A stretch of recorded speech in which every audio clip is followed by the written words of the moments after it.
चलाते हैं। लेकिन इस बार झारखंड सरकार के द्वारा सीसीए किसके ऊपर लगाया गया? मेरे ऊपर लगाया गया। मैं क्या विरोध कर रहा था कि यह गलत है, हमारे देवी देवताओं का अपमान है, सनातन धर्म का अपमान है। सबसे पहले आप सभी प्रेस बंधुओं को मैं धन्यवाद देना चाहता हूं, नमन करना चाहता हूं। और आज का प्रेस कॉन्फ्रेंस का विषय यही है कि आप सभी को पता होगा, बड़े बड़े अक्षरों में आप लोगों ने अपने चैनलों में भी दिखाया, पेपरों में भी छापा गया कि भैरव सिंह के ऊपर सीसीए लगा दिया गया है, crime control act. Crime control act सबसे पहले लगता किन लोगों के ऊपर है? जो सक्रिय अपराध कर्मी होते हैं, जो अपराध करते हैं, हत्याएं करते हैं, लूट करते हैं, गोलियां चलाते हैं। लेकिन इस बार झारखंड सरकार के द्वारा सीसीए किसके ऊपर लगाया गया? मेरे ऊपर लगाया गया। मैं क्या करता हूं? मैं आंदोलन करता हूं, महिलाओं की सुरक्षा को लेकर के आवाज उठाता हूं, बच्चों के रोजगार को लेकर के, युवाओं के रोजगार को लेकर के आवाज उठाता हूं। समाज में बढ़ रहे जो अत्याचार है, जो अपराध है, जो महिलाओं के साथ बदसलूकी हो रही है, जो चैन स्नेचिंग हो रहा है, जो चोरी डकैती हो रहा है और अपराध कर्मी खुले तौर पर रोड में और जो है गोलियों से फायर कर रहे हैं, इस प्रकार के अपराधियों के विरोध में विषय उठाने वाले व्यक्ति पे भी सीसीए लगा दिया जाता है। तो यह लोकतंत्र का अपमान है। आपको मैं अपने केस के बारे में अगर डिटेल में बताऊं तो मैं अपने एक एक केस के बारे में आपको मैं डिटेल में बता सकता हूं। 2025 में दिल्ली मार्केट कांड संख्या 2002/2025 मेरे ऊपर यह केस किया गया था 29/8/2015 को। और कारण क्या था कि कारण करने का मुख्य वजह था कि मेन रोड काली मंदिर में गौ का मांस फेंक दिया गया था। मैं रोड में उतर कर विरोध कर रहा था कि यह गलत है, हमारे देवी देवताओं का अपमान है, सनातन धर्म का अपमान है कि आप मंदिर में गौमांस फेंक रहे हैं। जिन्होंने गौमांस फेंका उनकी एक भी ऐसे व्यक्ति के अपराधी की गिरफ्तारी नहीं। एफआईआर किसके ऊपर हुआ? भैरव सिंह के ऊपर।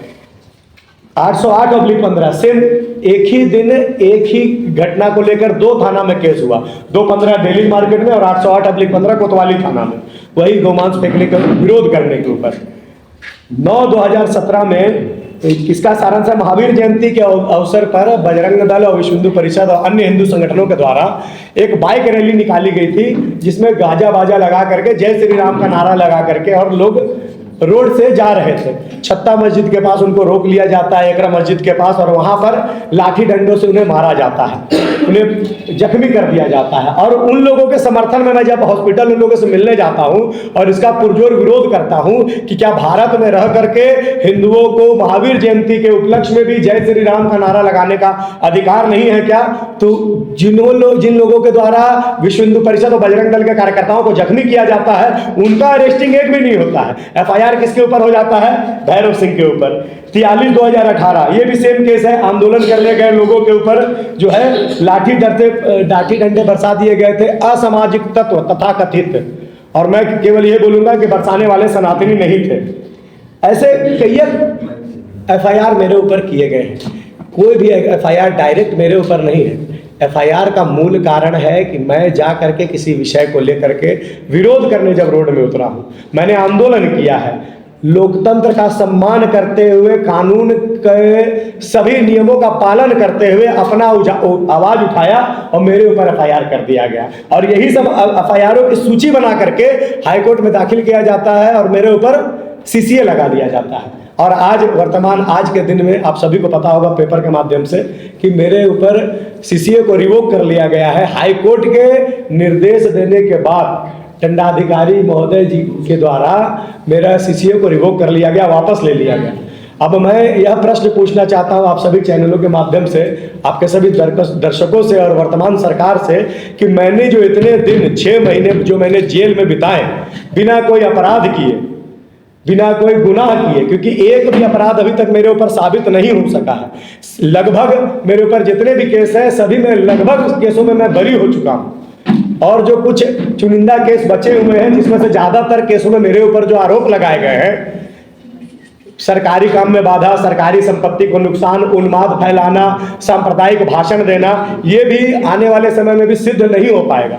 तो मैंने जो इतना समय जेल में बिताया उसका मुझे जवाब कौन देगा? और इसका जो मेरा नुकसान हुआ, मेरा जो मान का नुकसान हुआ, मेरे स्वाभिमान का नुकसान हुआ, मैं आर्थिक रूप से जो नुकसान हुआ, इसका जवाब मुझे कौन देगा और इसकी भरपाई कौन करेगा? यह प्रश्न मैं आपके चैनल के माध्यम से समाज से पूछना चाहता हूँ।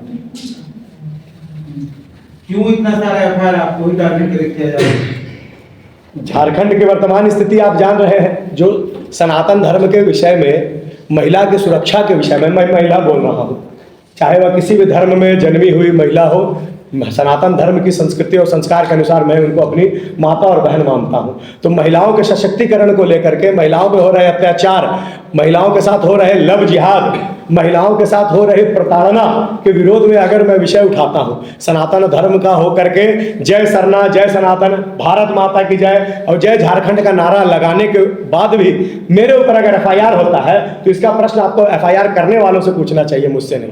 सारा के एफआईआर इसी सरकार में हुआ है, सारे के सारे नहीं, कुछ एफआईआर मेरे इस सरकार के पूर्व में मेरे ऊपर हुए हैं, लेकिन उन सभी केसों में मैं बरी हो गया हूं और मैं उसका रिपोर्ट आपको मैं सबमिट कर सकता हूं आपके पास। धर्म जी, अब जब ये सीसीए आपके ऊपर जो था, तो हाईकोर्ट के आदेश के बाद वापस ले लिया गया है, तो इसको आप किस रूप में देख रहे हैं? इसको आप अपनी जीत मान रहे हैं, सरकार की हार मान रहे हैं, प्रशासन की हार मान रहे हैं?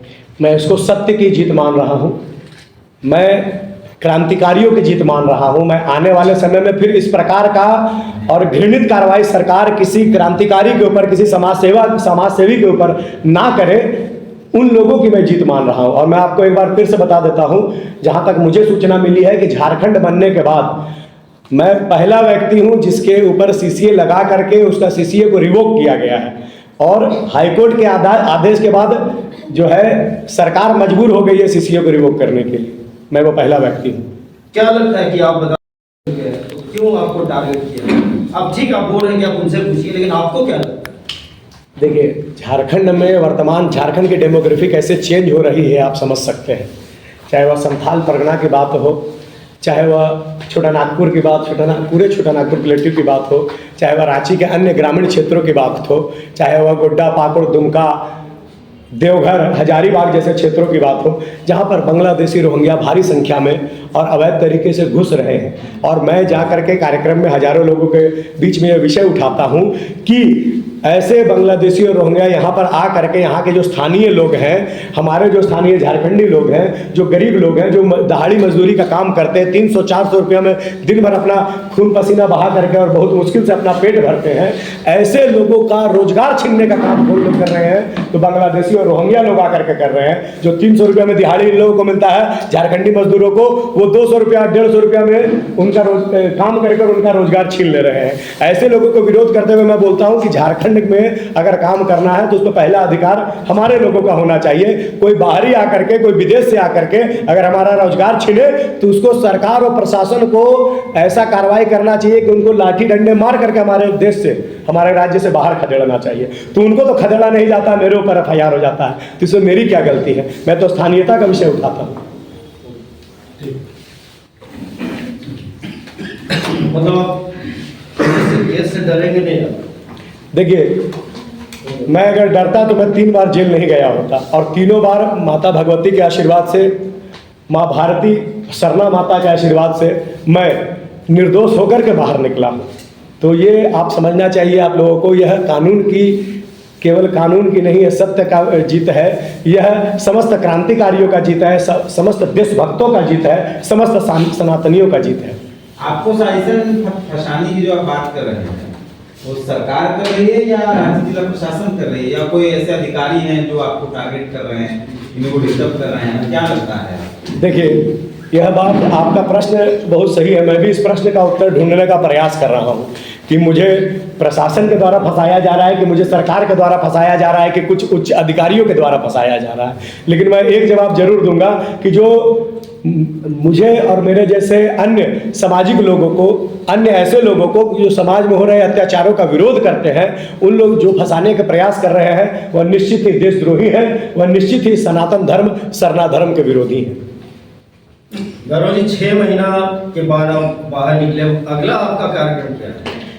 देखिए, कहते हैं कि तन समर्पित मन समर्पित और यह जीवन समर्पित, चाहता हूँ देश की धरती मैं तुझे कुछ और भी दूँ। तो मेरा भी संकल्प यही है, जब तक जीवित रहूँगा सनातन धर्म के लिए, माता सरना के आशीर्वाद के लिए, भगवान बिरसा मुंडा के द्वारा दिखाए गए मार्ग पे चलते हुए अपना जीवन यापन करने का मैंने संकल्प लिया है। और आजीवन राष्ट्रवाद के प्रति और राष्ट्र धर्म के प्रति, सनातन धर्म के प्रति और मेरी मातृभूमि झारखंड के प्रति समर्पित रहूंगा। और आंदोलन और विरोध प्रदर्शन, अगर इस प्रकार का कोई घटना घटता है तो आंदोलन जारी रहेगा और आजीवन समाज की सेवा करते हुए मैं अपना जीवन यापन करूंगा।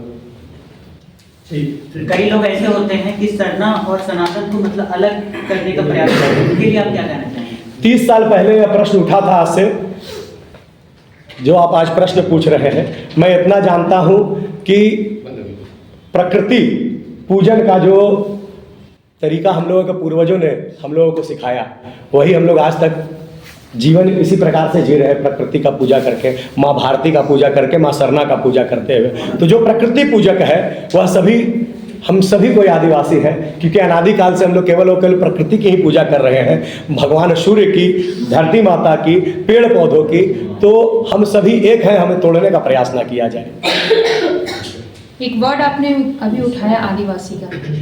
आदिवासी क्या, मतलब आदिवासी लोग खुद ही अपने आप को आदिवासी कहते हैं और हमें जनरल कहते हैं। जनरल आदिवासी, जिस जगह पे आप रह रहे हो वहाँ पे एक बहुत, अभी आपने आदिवासी कह दिया, अब वो लोग कहेंगे कि हमारे सपोर्ट में, तो आप उन लोगों को, सामान्य वर्ग के लोगों को फिर क्या कहेंगे?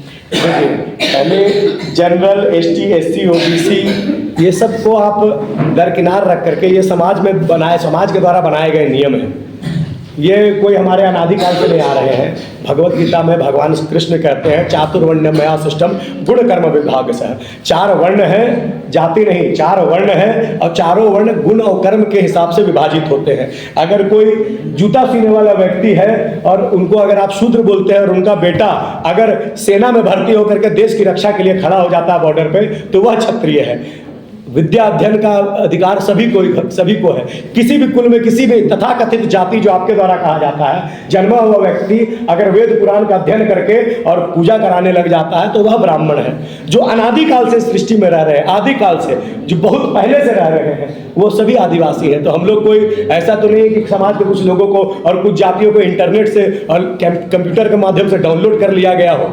सभी यहीं पर जन्मे हैं। तो इसीलिए मैं कहता हूँ गर्व से कि हम सभी कोई आदिवासी हैं।